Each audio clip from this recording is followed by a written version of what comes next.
Bonjour ou bonsoir, ça dépendra de l'heure à laquelle vous suivrez cette vidéo. C'est The Christian Féministe, j'espère que vous allez bien et comme vous savez, j'ose croire que vous êtes porteur de bonne énergie. Moi en tout cas, Dieu prend soin de moi, ça va très bien. Alors sans plus tarder, aujourd'hui je voudrais commencer par une citation d'Anne-Marie Louise Baratin que j'aime beaucoup qui a dit: on met généralement toute sa bêtise dans son rire et tout son esprit dans son injustice. Oui, vous avez compris. Je voudrais parler de cette manière qu'on a de banaliser et de vite oublier le bonheur que l'on vit, les joies, les plaisirs, les bons moments qui nous arrivent favorablement dans la vie pour malheureusement accorder beaucoup d'importance aux blessures que l'on subit, à toutes les choses qui...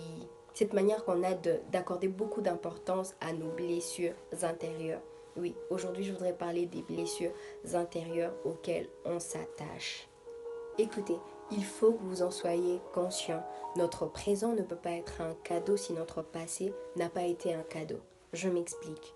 Je crois que tout homme a légitimement le droit de choisir ce qu'il décide de garder de son passé, bonheur ou blessure. On a tous, heureusement, la capacité de choisir sur laquelle de des échelles on décide de monter.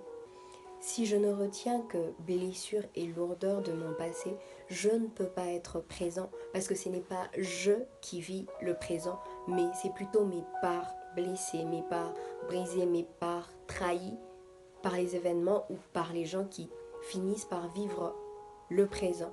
D'instant en instant, ce sont les parts de moi accumulées au fil des années qui finalement conditionnent mon présent. Pareil pour nous tous. Voilà pourquoi il faut parvenir à pacifier et guérir des blessures pour s'offrir le luxe de goûter à la paix intérieure dans notre présent. Soyons d'accord, je ne vous demande pas d'oublier le rejet, l'abandon et toutes les choses tragiques qui vous sont arrivées. Je vous exhorte juste à les surmonter. Pour ceux qui ont dû passer en cure de désintox, j'ai appris dernièrement qu'on leur apprend une phrase que je trouve très belle et profonde. On leur répète que les moments difficiles ne durent pas. Les gens forts les surmontent. Écoutez, il est vrai et logique que les blessures que vous avez subies font partie de vous. Elles déterminent qui vous êtes finalement devenu.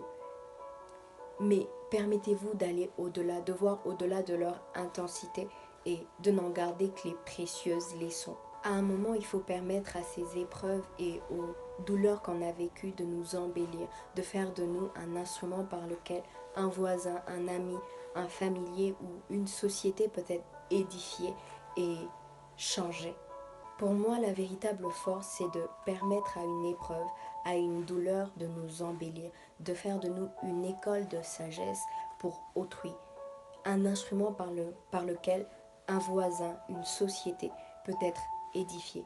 Écoutez, même pour vous personnellement, vous méritez de tourner la page et de goûter à la paix intérieure dans votre présent.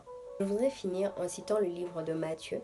Là, c'est Jésus qui enseigne aux disciples comment prier. Il dit dans le 12e verset du chapitre 6: pardonne-nous nos offenses comme nous pardonnons aussi à ceux qui nous ont offensés. Écoutez, il y a véritablement une force qui libère dans le pardon. La Bible dit encore: garde ton cœur plus que toute autre chose.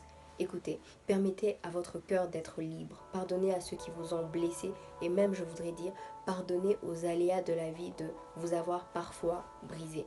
Sachez aussi que les blessures et les épreuves ne sont pas des fardeaux qui doivent nous peser toute la vie, mais plutôt des occasions qui nous ont été données de grandir et de mûrir. C'était The Christian Féministe. Si cette vidéo t'a été utile, j'espère que tu vas la partager au plus grand nombre et que tu n'hésiteras pas d'identifier une, deux ou trois personnes.